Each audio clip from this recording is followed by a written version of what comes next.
Well, here I am, folks. No Bruce, no Simon, no Ken, no Bianca.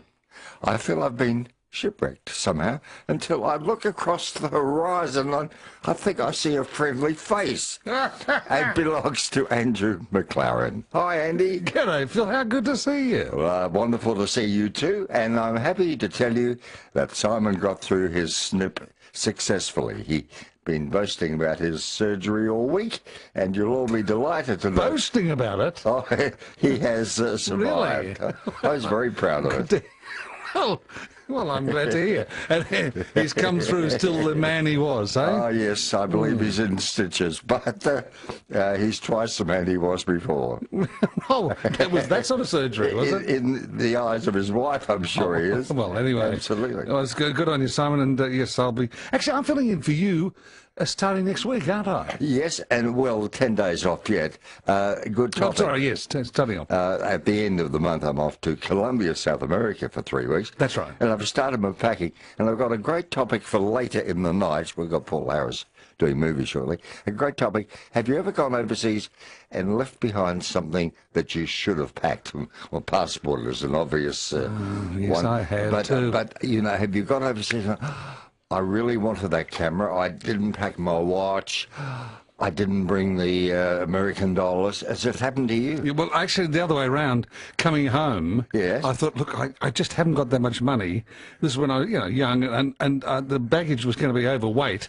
And so I left behind a bunch of records that I bought at a specialist record shop in London, because I hated to part with them. I thought, Were they LPs in those days? Or LP, CDs? oh, no, it was LPs. Oh, the vinyls. Yeah, second-hand vinyls that yes. very collectible, and I thought, no, I just can't afford it. So I took them back to the shop and sold them back to the shop at a loss where I bought them, and I've regretted it virtually every day since. You could have freighted them home, couldn't you, as cargo? Yeah, I know, but I was so broke. I came home from London that time. I had like $5.50 on me. I know, London is so expensive. Yeah, I was drained. That's close to my heart that you lost those precious, and you probably spent hours finding them. I did, and I was so thrilled when I got them, and I thought, no, I just can't do this. Yes. It was ridiculous when I think back. I should have, as you say, maybe left them there at the shop and then sent for them later or something. I don't know what I should have done, but I didn't, and I regret it. And they're very heavy vinyls. Well, this was about 15 or 20 of them, yeah. As are books, you know. You might go into a bookstore in London. They have some wonderful ones at Barry Humphries haunts around Charing Cross Station. And, you know, you can be tempted to buy half a dozen books you wouldn't buy here. And you get to the airport and you're hellishly overweight and they want to charge you a fortune. That's so true, isn't it? Yeah.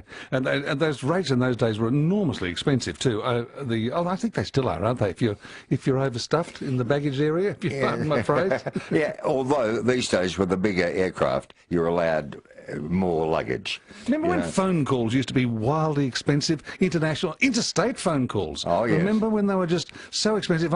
During that time I was overseas, which was a long period of time, I think I made 2 calls back to my folks because I just didn't have the money. It was enormous, and Mum and Dad weren't prepared to take reverse charge calls because well, it was just so expensive from London. It was like I think like £2 a minute. In those days, I think you were operator connected too, weren't you? Oh yeah, very much so. She'd come on the line after 3 minutes. That's right. Till your time was up. That's right. Times have changed. Airfares have got dirt cheap too. Oh, you can go to Europe and back for under $1,000 now. For under I know. You look, I've seen an ad in an old newspaper from the early '60s, as fly Qantas or something to America, and the price they're quoting is actually more expensive than it is today. And when you allow for the fact that of inflation in that, it's wildly expensive compared to today. I've seen flights to Bali or Thailand for $129 each way. They sort of give them away, don't they? It costs you more to fly to Perth. Is that true, though, that if you get...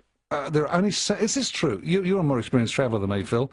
Is it true that there are only so many seats allocated for flyer points, frequent flyer points travel? And someone had left in our hotel room a tariff sheet, of what each room was paying. Yeah. It was meant only for sort of management's eyes. Oh. Anyway, it was interesting to see, like room 7B, Mr. Philip Brady or something, it would have, a certain rate there, and the next room, exactly the same sort of room, I know. had quite a different rate on it. Might have had a corporate rate or And of whatever. course, wouldn't the McLarens be paying one of the top rates? We discovered that way too. Now, folks, not every night we have Andy in. It's wonderful to see a chance to talk to Andrew McLaren tonight, 96900 693.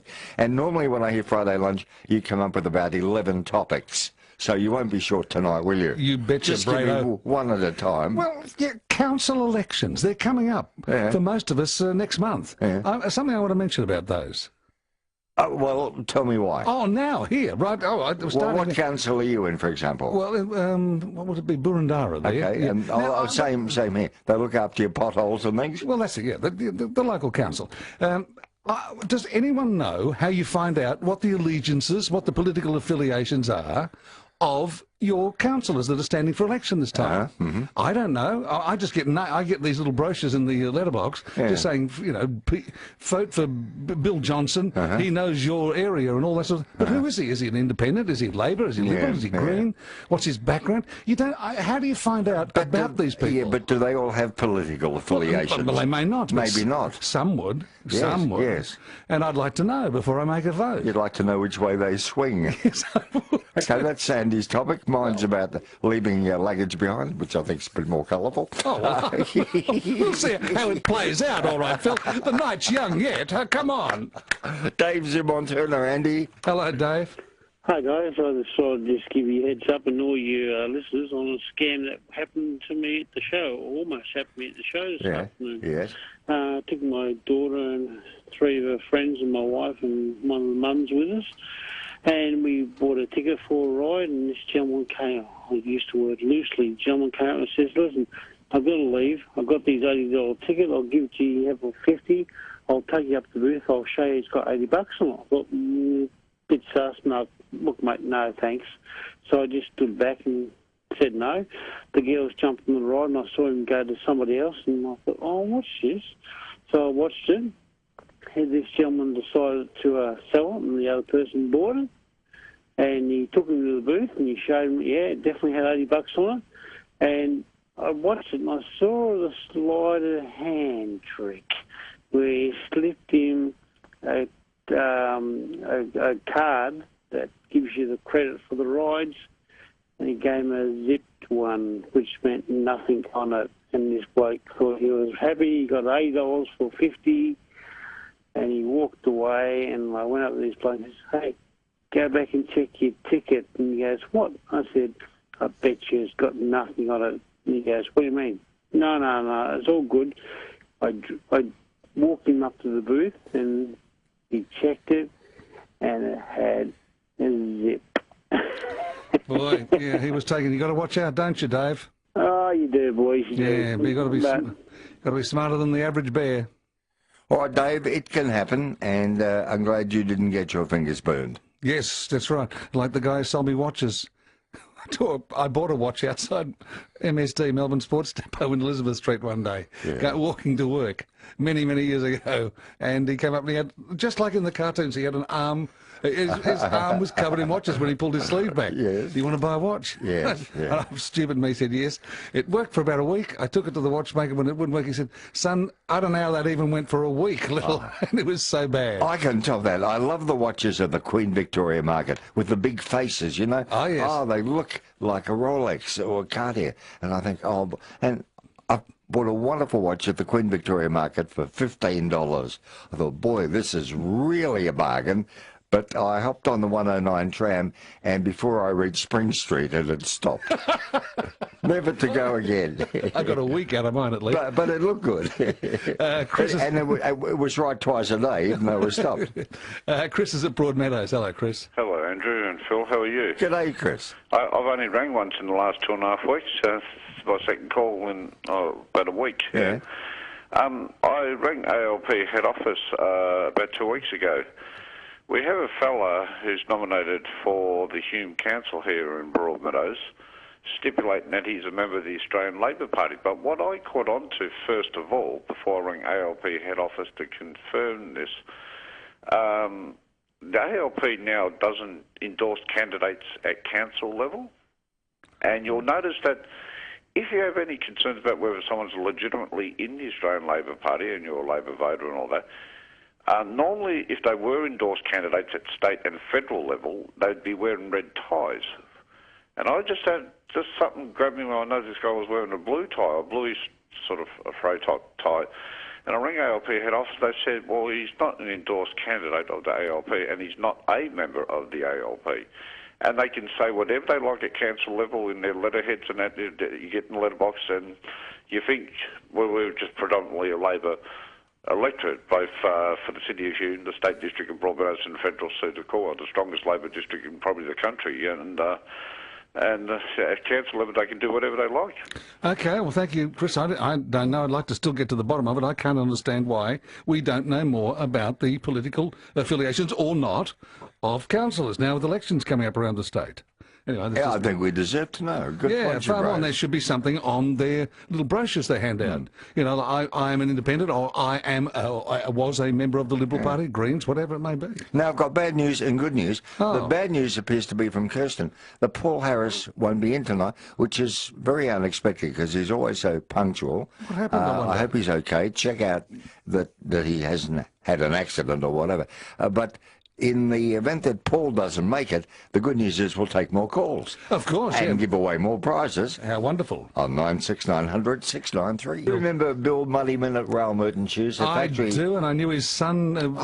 Lovely family. They lived in Brighton. I didn't know that, but the factory was in Collingwood. And, of course, most of those shoe factories like Grosby and Florsheim, they're all gone now because most of our shoes were imported from China. As you'd be well aware, I don't know about Gilmore's shit. A lot of theirs come from the USA and elsewhere. But Bill Muddyman, when I was on IMT, used to fit me in pointy shoes. Shoes that came to a point. No. Are they called winkle pickers? Yeah, they were. They were the fashion at the time, weren't they? Actually, they've come somewhat back. I was at a house auction the other day, and the young, trendy auctioneer, and his little, looks as though the suit had shrunk on him. You know that look they all have now? Yes. He had the pointy-toe shoes. He looked, it was like 1962 again. Well, gee, they really affected my feet adversely and squeezed my toes. I remember wearing those. I told Simon last week, I was wearing them in Paris in February 1965, and the snow was falling, and I was so miserable because my feet hurt. I was in these pointed shoes which were cramping my toes. I'll never forget it. But, Bill, I forgive you. Well, it wouldn't happen to Gilmore Shoes. Oh, it would not.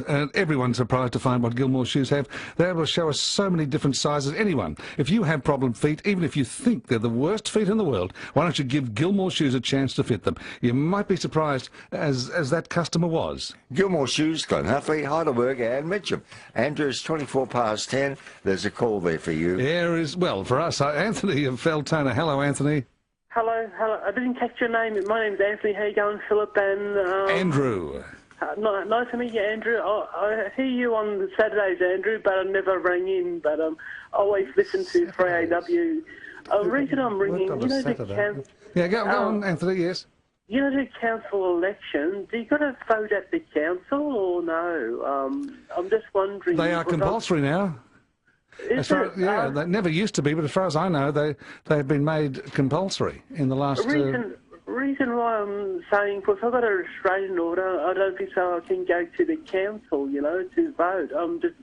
I've got to check it out if I've got to go to Altona Council and vote, you know, so Well, you don't have to go to the actual council chambers. Yeah, I mean, you can vote probably at a primary school near you or a Scout Hall or something like that. Hey, that would be great if I can. Yes. Anyway, Philip, how you been? I always listen to you, Philip. Hope you're well, Phil. Yeah, I am, Anthony, and two things. I hope you're staying off the grog, and I hope you're looking for work. Well, I might. I'll tell you the truth, Philip.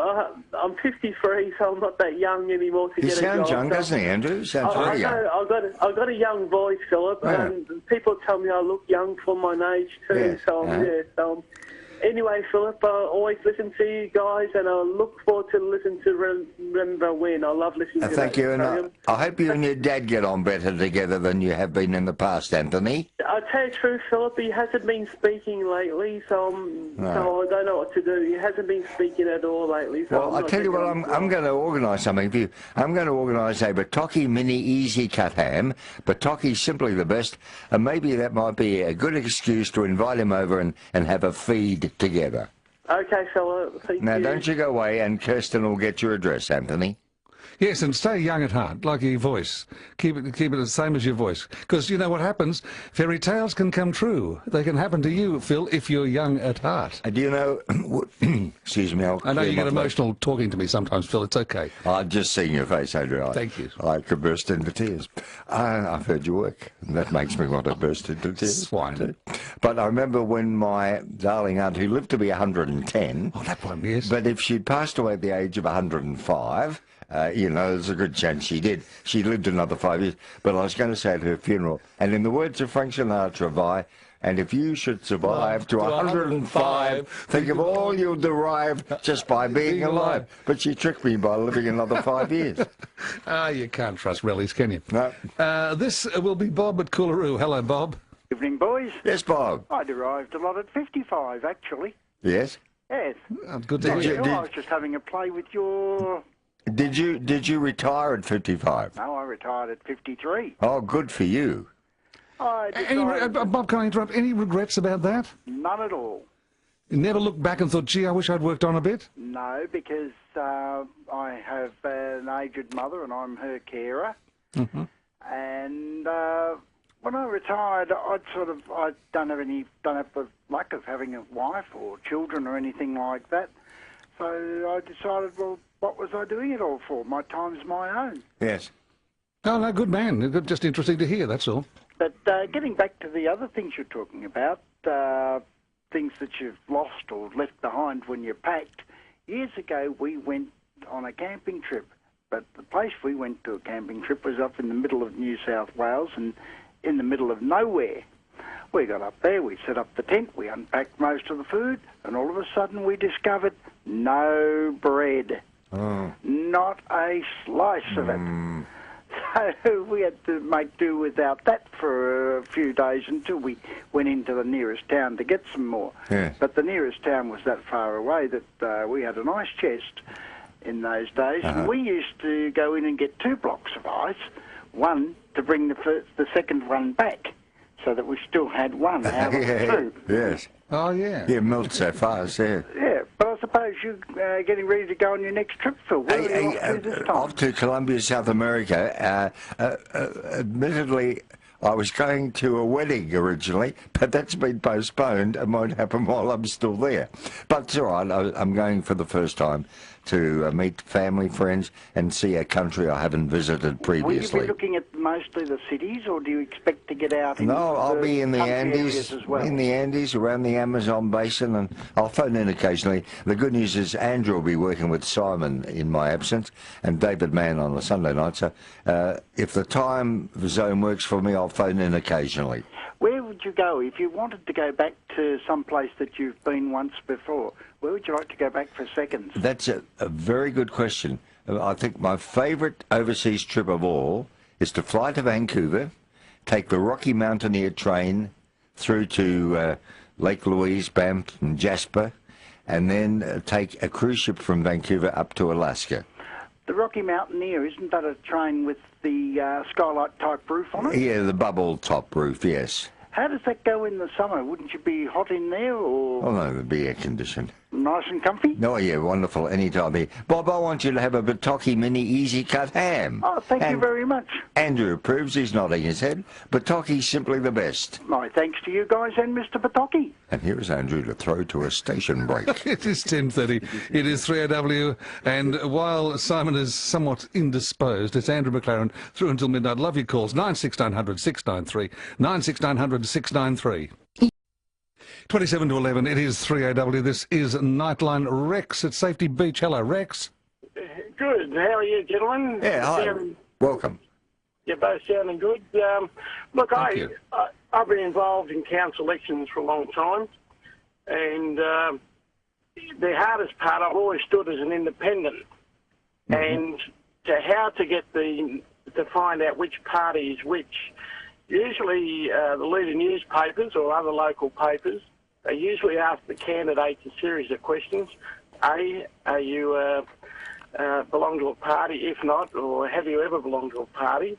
And this sort of susses them out one way or the other. Why don't, thank you for this, Rex, but why don't they state if they are members or have been members of a party on their flyers that they drop in your letterbox, especially if they are currently members of a political party? And that's what annoys people. It's like a camouflage. Yes. And as you saw this year in the federal election, they had to put that on their nomination. And when you went in to vote, it was on that slip. And the other thing, too, in voting, postal votes. Now, that happens, except for a few councils that will still be having the ballot boxes. One Moreland, another one Banyule, I think. But down here at the Mornington Peninsula, it'll be postal votes. And only postal votes? Yes, and closed at midday today. And they took our photo, 200 words, and that will come out in the first week, same as all councils. It'll come out in the first week of October in the postal votes. So people should be expecting them by about the 7th of October. Oh, thanks for that, Rex. Okay, thanks so much for that information, Rex. Phil, have you received any postal vote form to fill out in your area? No, and I'm in Burundara as you are. Yeah, but I'm just wondering in case you have and I haven't. No, and I might be away. I might have to send an absentee vote, maybe. Yes, I know. Because it's compulsory. It is. It's kind of ridiculous, I think, anyway. Did you mention, we talked about Colombia, South America. Did you have a daughter there earlier this year? I did, yeah. She went on a holiday there. As you know, my daughter lives in New York, but she went on a holiday to Colombia. Yes. It would be only 2-3 months ago. Did she love it? She adored it. When she went, Joanne and I thought, oh, heavens. Was she safe? Well, that's what I was thinking, worrying about. Joanne and I, because, you think of Pablo Escobar and the drugs and the whole thing. But no, she said it was great. But I think she just went to a resort sort of area. I don't think she actually went to a major city. I may be wrong. I'm not sure. But the photo she sent back just seemed to be of something with pools and cabanas in it, and there didn't seem to be any sort of city around it. Okay. Executive Sheriff assured me if I am kidnapped, they will pay the ransom. No, I've extracted that from them already. Up to what amount? I'd love to know. Yeah, about the same value as a live read, perhaps. Now, was she in the capital, Bogota? No. Was she on the island of Baru in the Caribbean or San Andreas? Well, that's not Colombia. Yes, it is. It's is that part Colombia? Of Colombia, yes. Oh, I'm sorry. Some of those islands in the Caribbean. Don't look now. My ignorance is showing. No, but they're close to the mainland. Oh, Close really? to the Okay. coast. No, I don't know. No, she wasn't on an island. Was she in Santa Clara, Medellin, Cucuta, Bucaramanga, or Santander? Oh, that last one. Santander. Now, that sounds right. Okay, find out for me by Thursday. I will. I'll tell you when I come back and see. Yeah, I'll find out. I'll email her. And he's back on Thursday this week. That's good news. Yeah. Thank you so much for that, Steve of Greenvale, by the way, for the information. Karen in Sunshine, good morning. Or good evening, I should say. Andrew and Phil. Oh, you jumped. Excuse me. We jumped Steve, but we'll come back to you, Steve. Oh, I'm sorry. Pardon me, Steve. That's all right. We'll come back to you, mate. But go ahead, Karen. Yeah, Andrew and Phil. Good to see Andrew again. I always say they should give you your own show one day. But Yes. I'm thinking about the council elections. I rang them up and they just confirming that yes, it is a postal vote.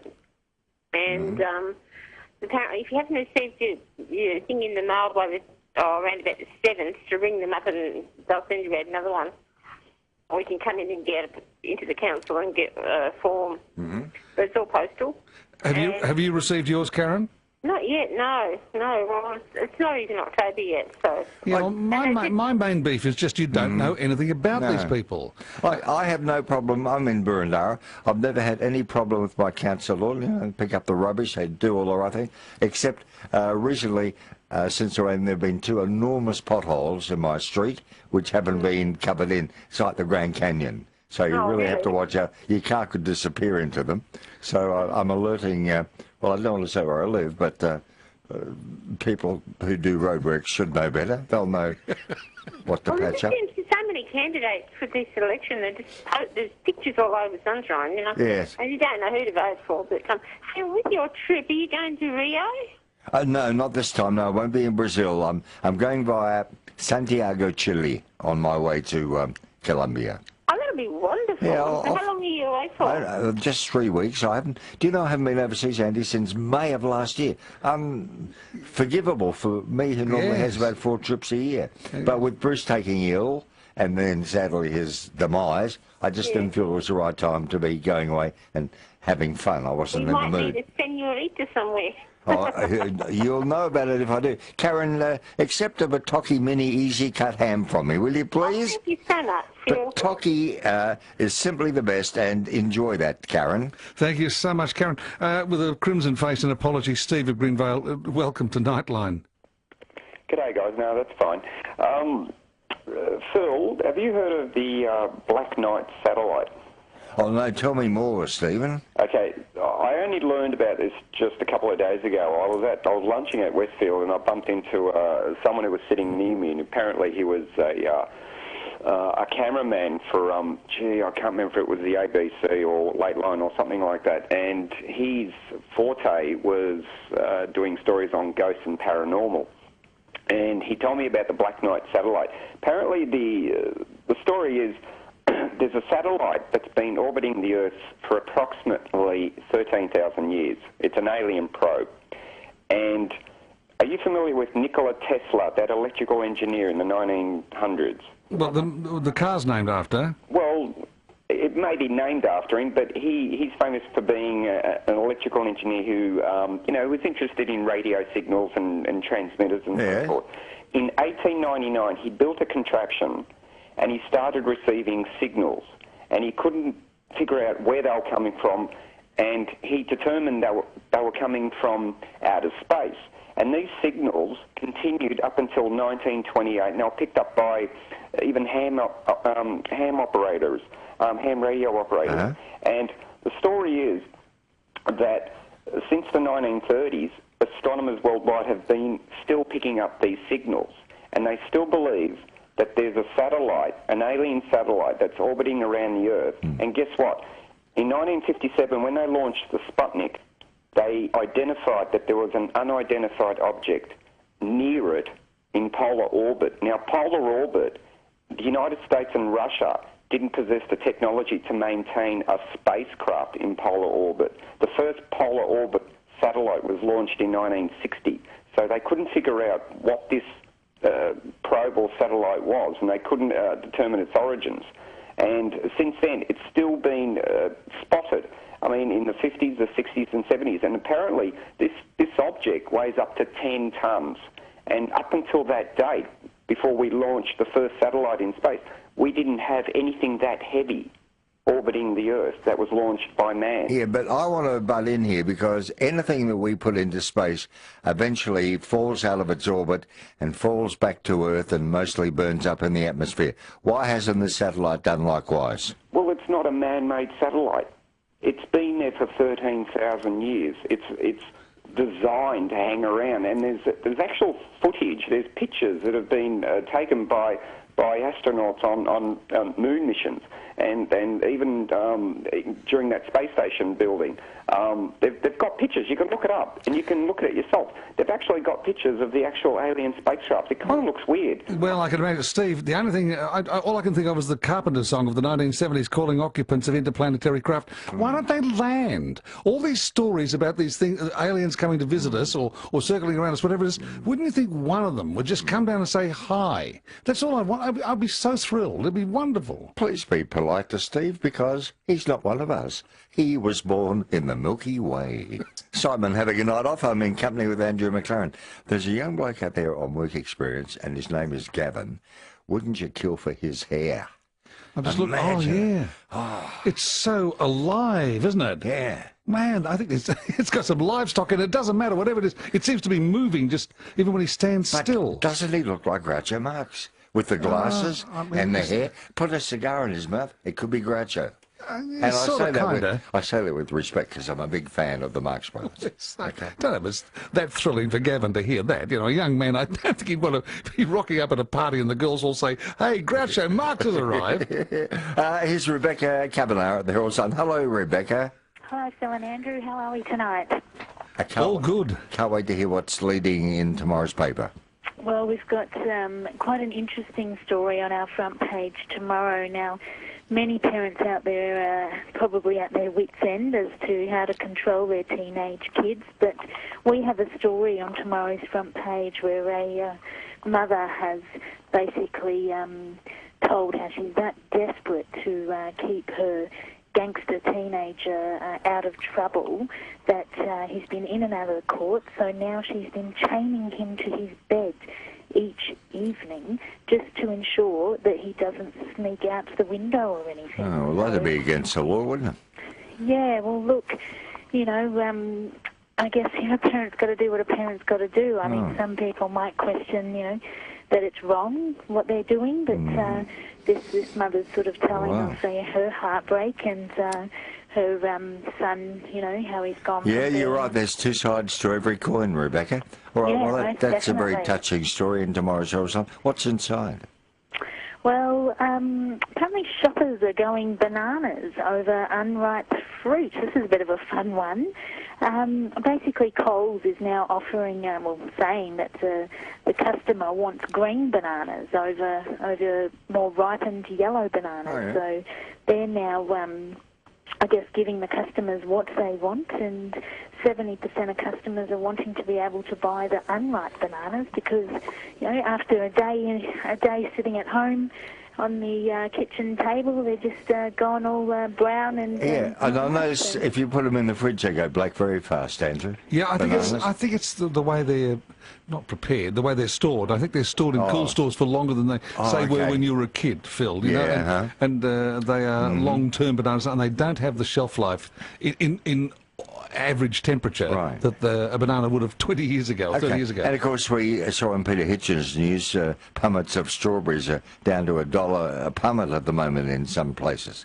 Yes, I've definitely been taking advantage of that. I saw some for $1 the other day. Yeah. I love my strawberries. Good for you. Now, one more headline, please. One more, no school, no pay is a push from our Social Services Minister, Christian Porter. Now, we all know that the policy that was brought in earlier this year, which was that children who weren't vaccinated weren't going to receive their welfare payments, and that's proven to be quite successful. But now there's a push for parents of pupils who skip school to lose their benefits as well. All in the Herald Sun tomorrow. Thank you very much, Rebecca. No worries. Thanks, guys. The Herald Sun and Rebecca Kavanagh. It's 11 to 11. It is Nightline. Andrew McLaren, as I said, filling in for Simon Owens for this very evening. And Cameron's at Berwick, and thanks for holding on, Cam. No problems, Uncle Andy. And hello, Uncle Phil. How are you? Hello, my fellow traveller. Fellow traveller, yeah. That's one of my dream destinations too, Philip. Canada is high on my list. I can't go to a lot of places because of limited budget, but Canada is definitely... It's way up near the top. It's up to the 199%. Yeah, and try and take in Alaska at the same time. I don't think I'll do Alaska, but I want to do a lot of Canada. So I'll probably go across country. You won't be disappointed. Yep, and Wellington next year, of course, in February, which I'm looking forward to. You love that, yeah. Yeah. Cameron, just before you go on, my favourite Canada fact, 50% of the world's lakes are in Canada. Oh, yes? Wonderful. Yeah, it's a beautiful country. Yeah. Now, I'm just curious, Philip. Your family in Colombia, did they move there from somewhere else, or did they have to learn Spanish? Or no. What a very good question, Cameron. No, I'm not related to them, but I'm so close to them that I consider them family. Okay. So putting the record straight, no, they are actually locals who speak Spanish. And in fact, for the 3 weeks I'm away, I don't think anyone I'm going to meet in the Andes speaks English at all. I think it'll all be sign language. Yeah. I can sleep easy now, Philip, knowing that. No, I will be coming back, Cameron, I promise you. Yeah. No, I mean sleep easy knowing that there's natural inhabitants, because I was just curious, because just trying to work it out. Were they from the United States? Yeah, well, I say I've known them for years and I'm very close to them, and they treat me like one of their sons, so they feel like family to me. Okay, just a couple of other questions. When's this? This is the first you break this news to me. When's this election, and what type of election is it, boys? Well, council elections, Cameron. I believe they're all over Victoria. Oh, okay. And they are compulsory these days, and I just would like to know more about how you find out about the candidates and what their political or lack of political affiliations are. I find out from the radio, boys, because I'm on the internet. It's all world on the internet. It's not Australia, you know. It's all global, as most people have now gone global, you know, with the new technology, the internet. People aren't isolated just Australia anymore. We used to just have radio and TV, but now we're globalists. We're in a global economy now. Yeah, a global village. Would you like a Bataki ham, Cameron? I would love one. Okay, a Bataki mini easy cut ham. Bataki simply the best. As I say to you, Cameron, hasta la vista, amigo. Andrew, he's one of my favourite train drivers, Ron of Fairfield. Hello, Ron. How you going there? Good. Hey, you're talking about council elections. Yes. Now, you don't have to, it's not compulsory to vote if you're over 70. Oh, well, that's good for those over 70, I guess. Yeah, well, because I'm 70, well, odd. I'm probably the same age as Phil. Yeah, don't worry about it. You don't, unless I'm with Darabin, but you don't have to vote if you're over 70. Oh, that's good to know. But for those listening who are over 70, but for a lot of people who are, of course, well under 70, they've still got to turn up there and vote for people they don't know much about. That's correct. Yeah. All right, thanks for the info, yes? Are you there? Yeah. We're there. Yeah. I won a Bataki ham the other night. Yeah. And I live in Fairfield. Yeah. And some of the places, locations are Belmont, Berwick, Brooklyn, Cheltenham, Deer Park. That's for collecting them. Yeah, well, there's no area in the northern suburbs. No, well, I'm sorry, that's out of my control, Ron. Yeah, I realise that. Maybe you know somebody who could pick it up on your behalf. Yeah, it'd be a good idea. To enjoy a beautiful Bataki ham, they're worth the trip, I'll tell you. Yeah. I know a man who walked through 6 miles of cut glass and broken bottles to get to a Bataki ham. There you are, and he Ron. was happy when he got there. Hey, by the way, my topic really hasn't caught on, has it? At 10 o'clock I suggested, because I'm packing for a trip, have you ever gone overseas and left something vital behind? Like your reading glasses, for example. Maybe you have an example for us after the news. I think my council elections have done rather well in a limited way, I suppose. You've had about 12 calls already. My topic? Not that I'm one to boast. Zilch. Quick call to Kent at Chenside Park before the news. Good evening to you, gentlemen, Andrew and Philip. A couple of things and a quick question for Andrew, if you don't mind. Yes, of course. If Melbourne has a sister city anywhere in the world, it has to be Vancouver. Really? I think so, except for the water, but the cosmopolitan city that it is, and their sense of humour is very much in tune with Australians as against their southern neighbours. Oh, yeah, it's true. And, you know, once Hong Kong reverted to Chinese rule and the British left town, so many people from Hong Kong moved to Vancouver, as you might know, Kent, and live in all those high-rise apartments now. Fewer living in the Gold Coast too and other places. Another thing, your last or second last call, I think, was Stephen. I'm sure his favourite TV show would be Twilight Zone. Oh, it is. And we're all wrong. They did land, but Tom Cruise and many of his colleagues on the big screen looked after them. I'll tell you what happened. That's so reassuring, Ken. Thank you for that. I feel warmed by that knowledge. Okay. I suggested to Simon during the show earlier in the week that maybe our voices are being transmitted to outer space, and maybe a million years from now, someone on a far distant planet will hear tonight's episode of Nightline. I pity them already. And if you are out there, I want to award you a Bataki mini easy cut ham. It'll be a long way to travel. They do. Yes, it is Nightline. Andrew McLaren filling in for Simon Owen for this very night. And we are now, too, of course, for Ian Reid Vendor Advocacy. Oh, gee, I have trouble with that. You don't, do you, Phil? No, you have trouble saying Ian, I noticed. No, it was Vendor Advocacy I have the trouble with. I'm impressed. Here's a friend of mine, Dean Stewart. To the way the Bureau, I said, and Dean Stewart. Very good evening to you, Dean. Yeah, good evening, Andrew and Phil. Yeah, how's that lovely wife, Sue? Oh, you got her name right, thanks. Absolutely. Yeah, I spent the day sleeping in the dog kennel after last night's episode, but anyway. I called her Jenny last night by mistake. Look out. Dean, we've got some rain coming our way, haven't we? Yes, although Melbourne's probably going to be close to the fringe of the rain. I think it's going to rain quite heavily over parts of northern Victoria, particularly once you get up near the Murray River. But the latest indications are that Melbourne's probably just going to catch a fringe of the rain. So a little bit of rain around in the morning, easing back to showers, some passing showers in the afternoon. Certainly cooler conditions after today's maximum of 19 degrees. We're looking at a top of just 14 degrees tomorrow. So much cooler day and a bit of precipitation around.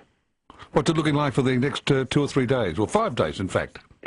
Yes, look, it's still going to be a bit showery on Thursday, particularly out through the eastern suburbs. A top again of 15 degrees, so another fairly cold day.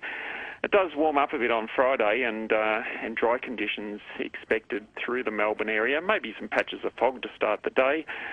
Top temperature of 18 on Friday. The next front starts to approach us on Saturday, so northerly winds ahead of that front will push the temperature up to around 20 degrees. But there's likely to be some showers coming through Saturday evening as that front moves through. And following that front, cooler conditions on the Sunday, back to 17 degrees. A few showers around mainly during the morning. And early next week, temperatures 17 degrees Monday, Tuesday, with 1 or 2 showers about. So a little bit damp in the morning and fairly cool for the next couple of days, and warming up Friday and Saturday. It's certainly been a wet month, hasn't it, for a lot of Victoria, Dean? Yes, that's right. There's large areas of the state that have had more than double their September rainfall, and of course we've still got a number of days to go in September, and another 10 days or so. So, yes, they're getting their share of rainfall, particularly up through northern Victoria. Okay, the clue is take your umbrella to the Royal Show tomorrow. Thanks so much, Dean. All right, thanks, Phil. Thanks, Andrew. And now we take a pause before we talk to Dave and Jeff and take your calls for John Doremus. This is John Doremus with the Passing Parade on the story of a serving woman who rose from a slum existence to become a dominant force behind the English throne. Who was Abigail Masham? Her name means little or nothing today, nor, for that matter, did it mean a great deal in her own time. Yet she enjoyed a power that few women have enjoyed before or since. I'll be back to tell you more after this message. History has never solved the enigma of Abigail Masham. The daughter of a London merchant named Hill, who died unexpectedly, leaving his family penniless, Abigail was rescued from a slum existence by her cousin Sarah, who shortly before had become the wife of a brilliant young military strategist named John Churchill. Sarah took Abigail into her home and gave her everything it was in her power to give. And on the accession of Queen Anne to the English throne, Sarah Churchill, an old and trusted friend of Anne's, came to prominence in court circles. And as Anne's 15 children died, one after the other, the unhappy queen depended more and more on the lively, vivacious Sarah, who, following her appointments as Lady of the Bedchamber and Keeper of the Privy Purse, surrounded the queen with her own minions, among them Abigail Hill. The cousin she had salvaged from the gutter was installed as a woman of the bedchamber. Sarah had the utmost confidence in Abigail, who treated her with a deference that amounted to servility. The queen, on the other hand, was unimpressed by the mousy, insignificant serving woman and could not understand why Sarah insisted on pushing her forward. But gradually the situation changed. Her reliance on Sarah diminished in favor of Abigail, to whom she became so attached that when her consort died, leaving her a childless widow, she had Abigail sleep on the floor of the royal bedroom. This did not altogether please Sarah, who sensed that her influence over the queen was waning. Resentment grew in her, and when she discovered that Abigail had been secretly married to Samuel Masham, a gentleman of the household who was politically opposed to her husband, she was furious. And confronting Abigail, she demanded an explanation as to why she hadn't been told. Abigail pleaded shyness. But on delving further, Sarah learned that the queen had attended the wedding and had made the bride a present of a large sum of money from household funds. Well, a snub of this order made it evident that Abigail had replaced her in the queen's favor. She immediately sent out for her former protege to have the matter out. Abigail ignored the summons. Well, things came to a head at length when the queen attended a Thanksgiving service at St. Paul's Cathedral. As was customary, Sarah, as Lady of the Bedchamber, had selected the jewels the queen was to wear.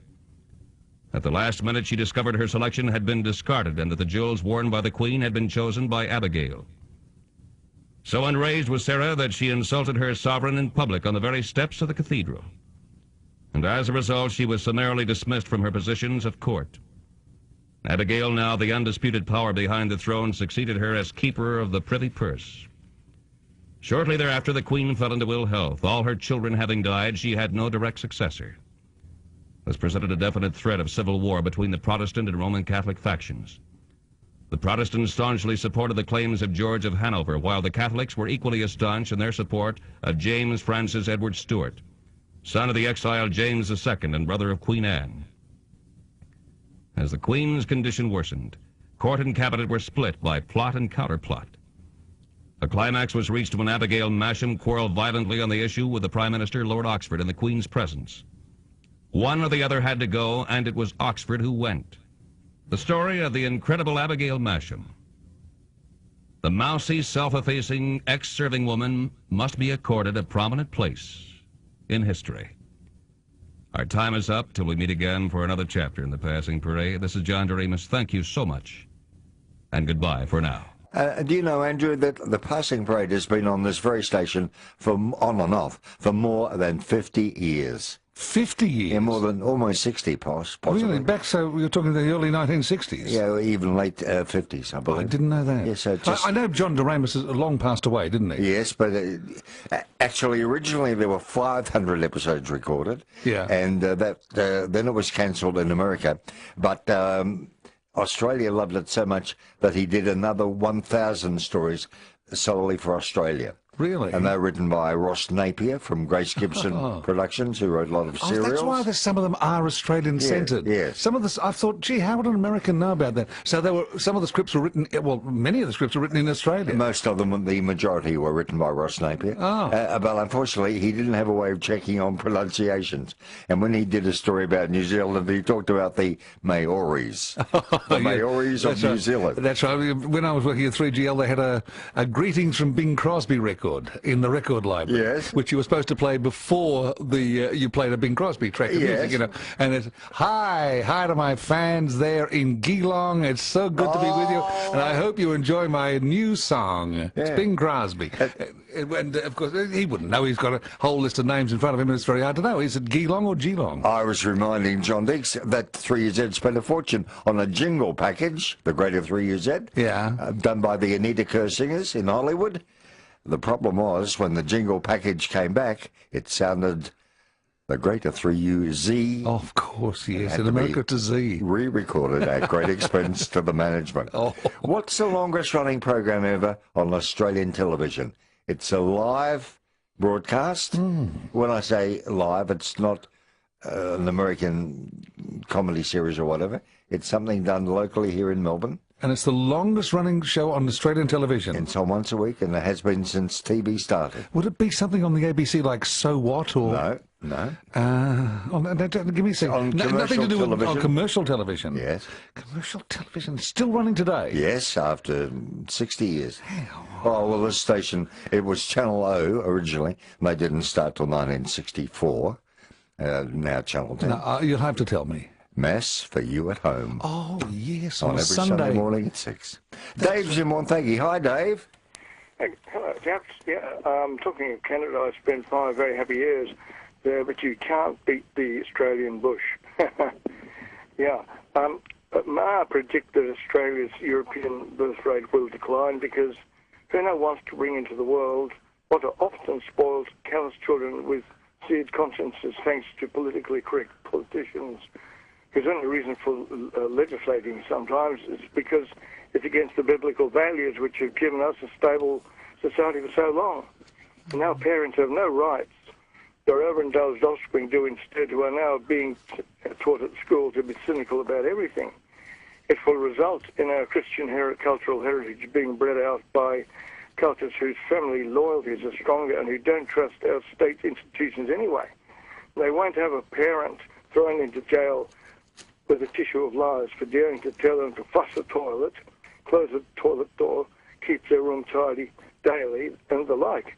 Because, chaps, who wants children cruel enough to crucify his or her parents for simply trying to encourage them to grow up as responsible, rational citizens? So what you're saying is there's not enough discipline in the home these days, and parents are too scared to exercise that discipline.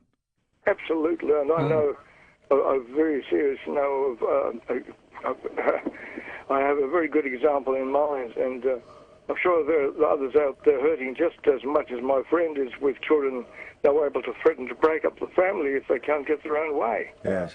So, Surely that would be an extreme example, you would hope, wouldn't you? Yeah, very disturbing. Thanks for that, Dave. Your calls are more than welcome. Here's Andrew's second topic for the night. Thank you. Well, I'm confused, Phil. I am a little confused. Now, I know this can, well, it's an eternal argument, I suppose, and there's no real answer to it. 10 years ago we had what they called the Millennium Drought, didn't we? The half of Australia was baking in the sun, and it was never going to end, and we had to build desalination plants, right? Which they did in Sydney, they did in Brisbane, they did, of course, in Melbourne, at huge expenses. Only governments can spend money on projects. What's your point? Well, my point is, I can see you're bored already. I hate it when you get that look in your eye. I can't stand it. It's not boredom, it's wind. What is that? I think it may be too. Oh, Papa Brady's had a rich meal tonight. Anyway, I just want... Now, we have all this rain now, right? Yes. Everything's flooded. Everything's flooded. Well, I mean... Surely now we'd have to declare that there's no drought at all, and there may not be for ages. I mean, where do people stand? Are they like me, totally confused on this climate change issue? Yeah. I think it's. You can look up 10 articles on climate change that'll say we're about to. We should gather at the river because it's Armageddon coming in the way of climate, and then you'll read the next 10 articles saying what a load of piffle. We've got mankind has no effect on the climate, and we're going to get rain and drought and floods for the rest of eternity. Yeah, I think the weather is cyclical. Meaning that maybe the pattern repeats itself every 500 years. Yeah, it could well be. We don't know. We don't have records. No. Are you the same? 96900 693, or do you sit in one camp or the other? Let's hear from you if you've got some sort of argument. To me, I remember people like Tim Flannery and others who were in the climate, the climate change camp, saying that this could be 10, 15 years ago, saying this dry Australia could be the future of Australia for forever. That's right. For the rest of our lives. And we believed it then. Yeah, and let's get. We can't build and we all bought water tanks, I know, and all that stuff. Well, really, you don't sort of need them, and especially you don't seem to need the desal plants. Sounds like I'm working with Andrew Bolt. It's 23 past 11. Andrew McLaren filling in for Simon Owens, who is a little indisposed tonight. He'll be back with you tomorrow night on Nightline. This is 3AW, and more importantly, this is Jeff of Dandenong. Hello, Jeff. Oh, g'day there, Andrew, and hello, Philip. Yes, Jeff. And Andrew, let me say, although I can't have anything to speak on your topics, I do on Philip's though, but it is lovely to hear you, and you sort of pop up on shows all over the place, Andrew, and I think you should be referred to as sort of the Where's Wally of 3AW. That's right. Look closely and you'll find him, yeah. Thanks, Jeff. Can I suggest, Jeff, without embarrassing Andrew, he is one of 3AW's greatest treasures. He is indeed, and it really is nice to have him pop up from time to time anywhere. Gee golly, guys. And it is good, Andrew. I'm serious about that. Thank you, Jeff. But having said that, I'm sorry, Andrew. I've got nothing on your topic. That's fine. Phil, your topic about packing and worrying about what you've packed. Oh, thank goodness, it's taken us an hour and 25 minutes for someone to respond. Thank you, Jeff. No worries. Well, look, let me say that in my case, or my dear wife's actually flying tomorrow up to Cairns, and I booked the flight. And when you book them, she said, "Oh, look, I'm only going for a week. I'll just take the carry-on luggage. That'll be fine." But I forgot to untick the boxes because they come sort of pre-ticked to say you want 20 kilos of luggage. So I said to her, "Well, look, that's fine. You've got the 20 kilos. She's going to visit our grandson. It's going to be his birthday." So, well, let me tell you guys, she's now sitting at home due to fly out tomorrow morning, desperately trying to get the luggage down to 20 kilos. Because it's just got, everyone said, "Oh, you're going up, you can take this, you can take that." And so that's her concern. And you always worry about that when you've got to fly out. You're on the bathroom scales at home trying to weigh, And do the bathroom scales, how accurate are they, too? That was Joanne and I's main concern last year. Well, that's it. We've had them in 3 different rooms earlier today and come up with 3 different weights. It often depends on the floor surface they're on, doesn't it? Yes. Absolutely. And you live in dread that you're going to get there because it's such an exorbitant amount if you do go over and haven't arranged for it. But anyway, so she's on her way to some much warmer and nicer weather for a week. So, and as I said, hoping to get through with her luggage without any problems. Oh, you touched a few chords with me there, yes. Joanne and I, those bathroom scales before we went to America last year. Oh, true. Thanks, Jeff. All right, good one, Jeff. Hope she has the best time. Roger's in Caulfield. Hi, Roger. Hello, Yeah, meet Andrew. Yeah, hello, Andrew. How are you? Oh, good, Roger. Good to hear from you. I used to live in Tasmania many years ago, in the 1970s, and I heard you were 7HO or 7HT? 7HT. Yeah. Okay, all right. I want to put a call out to Daniel Andrews, and I want him to call me tomorrow, and I want to, all this cash that he's got, I want him to call me. If he doesn't do it, right, I'll put an ultimatum to him. He builds an electrified train to Geelong, and he builds a railway to the airport. And if he doesn't do it, then he should call me, right, and tell me why he's not going to do it. Well, yes, I have a feeling you don't sit by the phone for too long there, Roger. I don't think you'll get the call. But yes, they're two worthwhile projects, that's for sure. Well, what would you say? You know, don't sit there for too long. That's not, no. Well, I ask him as a person, as an individual, to just do it. Because, you know, we think that we're the world's most livable city. Well, that's a joke. I just come back from Berlin. They're the most world's livable city, I'll tell you. What's better about Berlin than Melbourne, for example? Oh, I don't know, just people have got different attitudes. There's no violence. You don't get round and get bashed. And they're all as happy and laughing as you, Rog? Well, you know, sometimes I am, sometimes I'm not. It's good to hear. Well, And I'm glad you got off your a better chest. day we may get you. And valid points you raised, Roger, no doubt about that. Carol Zuckerberg, Andrew. Hello, Kaz. Hi, Andrew. Phil, I've got one for your topic. Oh, thank you. Because otherwise I'll be embarrassed. I'll feel I've been a failure. Never. Mid-70s, my mother and I flew over to Southeast Asia. We got to Tullamarine and she realised she didn't have her vaccination card. Oh, yes. So there was a mad dash. Somebody went home. They didn't get back in time. We flew out. Yes. Got to Singapore and they wouldn't let her in because she didn't have the vaccination It's a little, card. it used to be a little yellow book, yes. That's right. And so they said, you must have the smallpox shot. And she refused to because when she had it, she was really ill. And she'd had it anyway, yes. She had it, that's right. She didn't want to have it twice. 4 hours before they let us out and went to collect our luggage, which had disappeared. I guess it had been going round and round and round the carousel and somebody took it. Oh, they actually stole it. Yeah, we never got it. Oh, you know, the lesson from that point is get to the carousel as fast as you can. Yeah, but they wouldn't let us out. No, in your case they wouldn't, but it's so easy for anyone to pick up your luggage, you know. But then it continued that because we were so overdue, our accommodation was no longer available. Oh, no. So midnight in Singapore, never been there before. Oh. It was a disaster. What'd you do? Where'd you stay? Oh, we got a cab and asked him to take us. Took us to where we were supposed to stay. Yeah. No, sorry, we should have called. And the cab driver found us somewhere. Ah, what a nightmare, Carol. Bad trip, yes. Did things improve from there? Yes, slightly. I never went with my mother again. Hey, is your mother still with you? Oh, yes. Okay, take her to the pancake parlour to make up for that. I've got a $50 voucher, and it's open 24 hours at High Point, Doncaster, and Malvern East. You and your mum will find it lovely. Carol? Thank you, Phil. That's All right, lovely. don't go away. 27 to 12 on 3AW. Norma at Eltham. Hello, Norma. Hello. Have you moved? Have you moved from Bry Hill?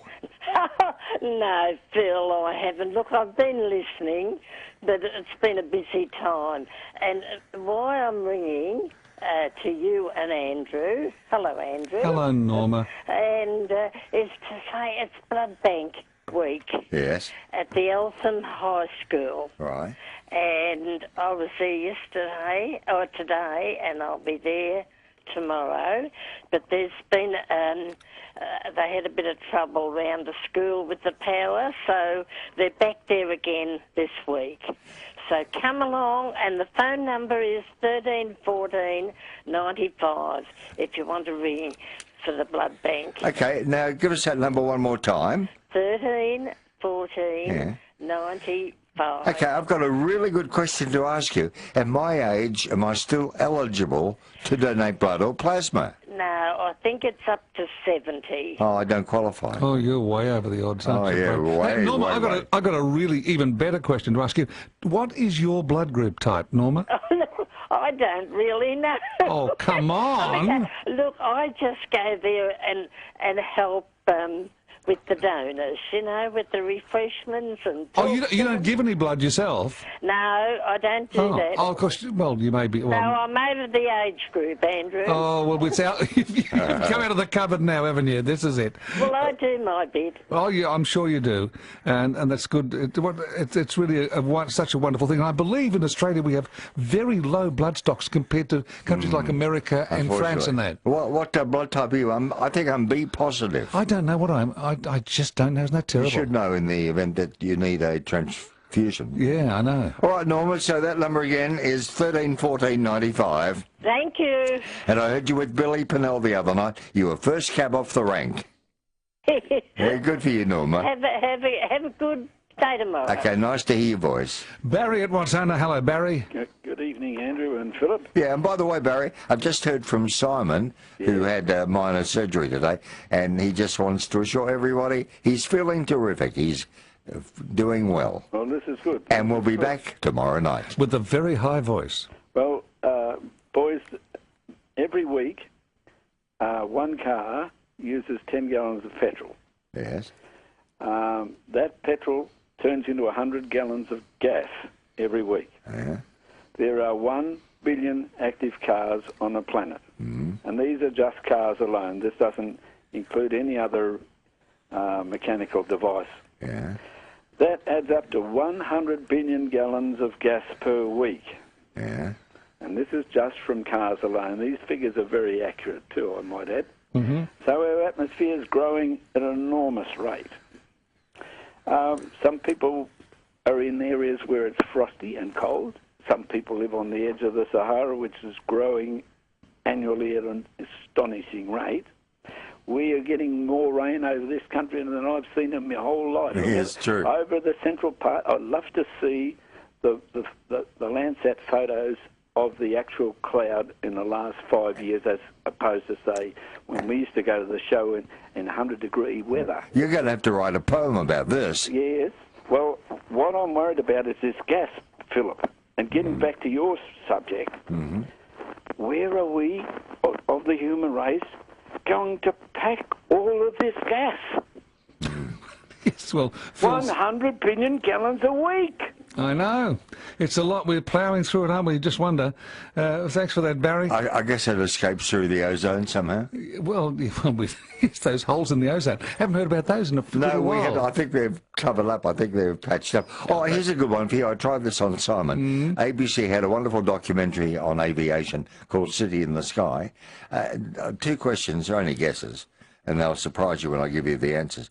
Guess how many flights a day there are around the world? In other words, including small airports like Moorabbin and Bankstown. All of that. Hastings. There'd be just... How many flights? Oh. How many takeoffs a day globally? In all the major and minor airports of the world? Yes. Oh, gee, Phil. 10,000. 100,000. 100,000. And at any one time... Well, of course there would be, yes. The other night we did this, so people have heard it already. Obviously, you weren't tuned in, Andrew. No, not taking interest. No, I was busy cleaning out the guttering of the manager of the station's house. Thank you. Securing my future. Listening to Golden Days radio, and so you should. Here's the other one. And this surprised Simon. At any one time, guess how many people are in the air flying in a plane? At any one time. Like now, 21 to 12. There's 100,000 flights taking off every day, and, well, there'd be at least, I don't know, 200,000. There are, as we speak, 1 million people in the sky. No. I'm sorry, this was documented on the ABC. Well, so you're on pretty the ABC, safe. It can't be wrong. You're pretty safe, aren't you? You know, chances of having a praying remote. I know, but I'm so scared getting on a plane these days. You don't know, Phil. I never used to be. I've just turned into a complete jelly when I get on a plane now. I get frightened. That little aluminium tube in the sky, and there's no chance if it falters. Do you know that aluminium is as thin as a coin? The skin around the plane is as thin as a coin to make the plane very lightweight. What's made it worse, and you watch it, I don't know how you can do it, you love it, Air Crash Investigation, that TV program. I've seen about 5 episodes. I think that's part of the reason I'm just terrified of that plane. Do you worry that a window might crack and you could be sucked out? Yes. Into the engine? That's one of the things I worry about. Yeah, I think. And also I worry that the pilot is just an idiot, or he just makes a mistake. Or he's just had a row with his wife. Or the engineer, one of the maintenance crew, have just missed something that may be tiny. But, for example, one of my worst things I ever saw in that I saw an aircraft investigation show was that they changed the company that made the screws for the windshield of an aeroplane. Yes. And they made them like a fraction of a millimetre smaller by a pure mistake. Yeah. And that weakened the windscreen. And as the plane was flying along, the pilot was sucked out through the windscreen. And survived. By the cabin steward came and clung onto him, and the pilot survived. Bloodied, but... Yes.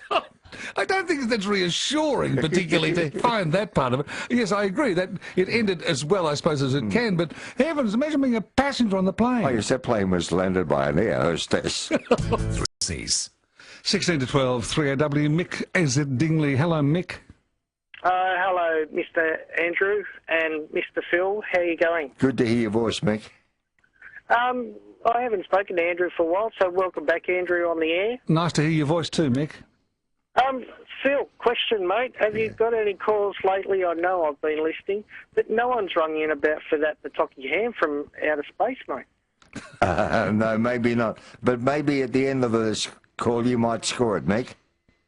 Oh, no, I got one last night. Oh, okay. I don't want another one. You give it to someone else. That's okay. That's fine. What else? Hey, listen, on air travel, I just came back from Queensland.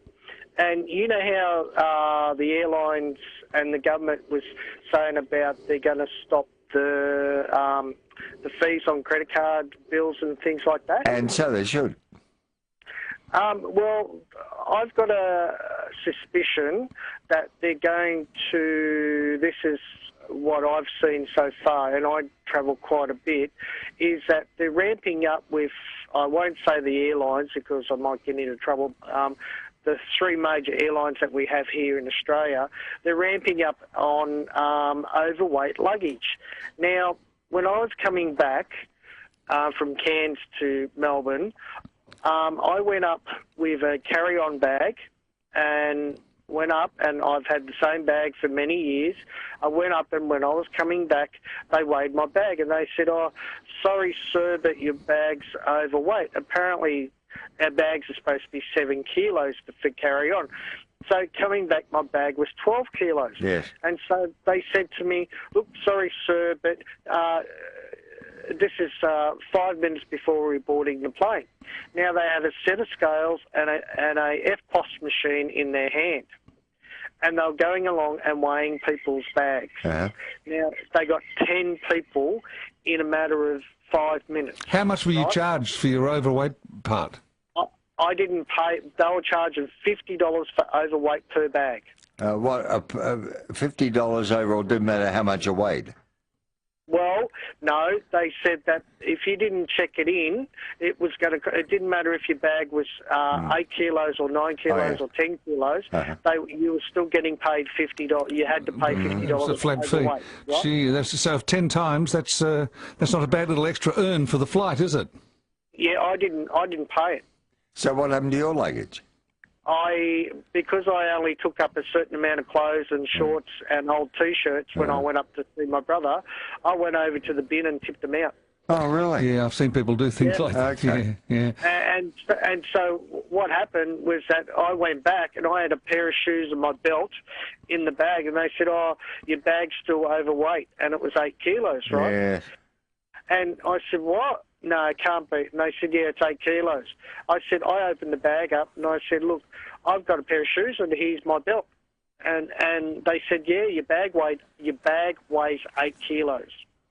Gee, yes, you've got to be careful, don't you? Or you'll be stung with it. Thanks for your call, Mick, and as I say, nice to hear your voice. But in fairness, you know, if you read between the lines, it's in print, it's in black and white, what the restrictions are. I wonder if they are tightening them up sort of semi-surreptitiously, though. I don't know. I may be way off being think it's just spot checking. You could be unlucky. Yeah. Rosie in Hawthorne. Hello, Rosie. Oh, hello, Andrew and Phil. Oh, welcome, Rosie. Thank you. You were talking about earlier, you know, if your voice was wafting off into outer space. Yeah. And I knew I had a poem that I only found the other day, because I've got stacks of poetry. I've been running around searching for it because I think it's sort of appropriate. I think I wrote it over 10 years ago, and it's about the band Bono and his band U2. Okay. See, it doesn't matter which band it is. It's just sort of, I'll read it. All right. Here on Earth, Bono and his band U2 stand on a high stage and stare out at the shimmering lights from 1,000 candles and think of them as being like stars shimmering in the universe. On another planet, in a distant galaxy, a being of higher intelligence sees a light in the sky. It is the brilliance of Earth's sun. He muses, I wonder if there are any good rock bands out there. That's it. Now, interesting thought. That appealed to Andrew and to me. I want you to have a Bataki mini easy cut ham. Maureen, Bataki's simply the best. It is Maureen, isn't it? No, Rosie. I'm sorry, your name's gone off the screen already. Oh. Forgive me for that. Bye. But it's for you, Rosie, and don't hang up. Yeah, linger a while with you, Rosie, because we're going to get your address. Yeah, I don't know why I'm suddenly speaking with a Scottish accent, but that doesn't matter, really, does it? We're all friends here. Thanks for your stories about you two. Sorry to Maureen and to Hugh and Diana. We're out of time tonight, but why don't you ring earlier tomorrow night, maybe around 10:30. In fact, if Gavin and Kirsten are good enough, maybe they'll get your numbers, and we'll phone you back tomorrow night. Victoria's. This little piece is called 57 Cents. A sobbing little girl stood near a small church from which she'd been turned away because it was too crowded. I can't go to Sunday school, she sobbed as the pastor walked by. Seeing her shabby, unkempt appearance, the pastor guessed the reason that she'd been excluded and took her by the hand and took her inside and found a place for her in the Sunday school class. The child was so touched that she went to bed that night thinking of the children who had no place to worship Jesus. And some 2 years later, this child lay dead in one of the poor tenement buildings. And the parents called for the kind-hearted pastor who had befriended their daughter to handle the final arrangements. As her poor little body was being moved, a worn and crumpled purse was found, which seemed to be having rummaged through some tip, and inside was found 57 cents and a note scribbled in childish handwriting which read, "This is to help build the little church bigger so more children can go to Sunday school." For 2 years she had saved this as an offering of love, and when the pastor tearfully read the note, he knew instantly what he'd do. Carrying the note and the cracked red pocketbook to the pulpit, he told the story of her unselfish love and devotion. He challenged his deacons to get busy and raise enough money for a larger building. But the story didn't end there. A newspaper learned of the story and published it. It was read by a real estate agent who offered them a parcel of land worth many thousands of dollars. When told that the church couldn't pay so much, he offered it for 57 cents. Church members made large donations. Checks came from far and wide. Within 5 years, the little girl's gift had increased to $250,000, a huge sum for that time, the late 1800s. Her unselfish love had paid large dividends. When you're in the city of Philadelphia, look up to the Temple Baptist Church with a seating capacity of 3,300, and the Temple University, where hundreds of students are trained. Have a look, too, at the Good Samaritan Hospital, and at a Sunday school building which houses hundreds of Sunday scholars, so that no child in the area will ever need to be left outside during Sunday school time. In one of the rooms of this building may be seen the picture of a sweet face of a little girl whose 57 cents, so sacrificially saved, made such remarkable history. Alongside it is a portrait of her kind pastor, Dr. Russell Conwell, author of the book Acres of Diamonds. Copyright restricts distribution of this piece by any means of duplication. Andy, I'd like to say how much fun it's been, and in fact I will.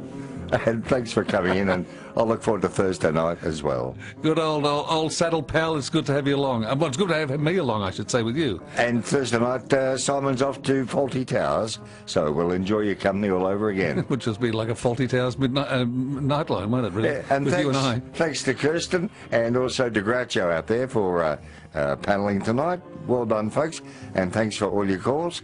And Simon back with us tomorrow night, and just take care of yourself. What are you doing tomorrow? How do you fill in your days? Well, speaking of fill-ins, I'm going to the dentist tomorrow. Okay. Yes, as I've been talking to you, I've been talking to you through a wall of pain here. My lower left jaw is throbbing. I wouldn't have been aware of that. I thought that grimace was my material. See you then, and thanks, Phil. As we say goodnight to one star, we say hello to another. John Deeks. Hi, Johnny. I'm very well. Hello, gentlemen. Have you met before? Met. Yeah, met. My goodness me. Fan forever. And Simon Owens, not the best, but look, Simon, I know he's made no secret of the fact that he's absent due to a vasectomy, and we have a little audio get well message from all of the folks on Australia overnight. Yes, so that's for you, Simon. Oh, and how clever is that? Yeah. Hey, Dan Webb's 92. Happy birthday, Dan Webb. Oh, yeah, great favourite of ours. Yeah, and great still man. going strong. Great and so man. much a part of the Royal Children's Hospital. That's right. I think he was a bomber pilot in the Second World War. Oh, I got a absolutely. feeling. Yes, Was too. Absolutely right. He's written books about his illustrious life. I see him every year, as you would, Absolutely. for the telethon for the Royal Wonderful, Children's. wonderful guy. Yes, he is a legend, Dan Webb. As you are too, Philip. Jim Sherlock will be along, Trevor Long with tech, and so much more. Okay, Jim Sherlock, does he have a certain topic tonight? Or? He does. He's got a couple of great movies, including one from Susan Sarandon, who's just made a great movie. And she was here recently doing a Q&A. Did you go to see her? I did not. I wasn't invited to that. Okay. But I guess you were. didn't think of paying to go, and didn't cross your mind that? I pay to see you. I pay to ask you questions. I know you get me for free. Imagine a show called An Evening with Phil Brady. It's every night on 3AW. Bruce and I used to say, would we fill the Comedy Theatre if on a Sunday night we did Remember When, and Bruce did some poems, I sang Goody Goody, and even if it was free, would people still turn up? Absolutely, and they we would. thought they wouldn't. They would. We felt Guarantee. they might be there. Bit of Q&A. Okay, mate. Can't wait for Midnight to Dawn. Thank with you, and thank you, DC. Andrew. Pleasure, Johnny. Always to see you. And ring John now on 96900 693 or 13 13 32.